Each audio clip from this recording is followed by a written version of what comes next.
All right, guys, I'm sitting there and watching the auction. I'm watching them zoom in on the engine compartment. I'm thinking to myself, you know what? This engine compartment's looking a little bit dirty after 2,400 miles.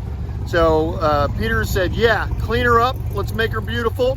I did my best I could on the outside. I think I detailed her pretty good, but the engine compartment, I needed help. So Gary here is hooking us up. They got a detailing service at Mecum Auto Auctions, and here in Kissimmee, and probably at every Mecum. But we're going to detail the red lady, and so the engine compartment looks nice and beautiful. Engine compartment, easy to say. I'm losing my words, I'm getting a little tired. Tomorrow's the day.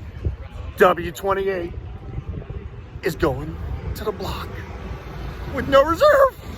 I'm okay.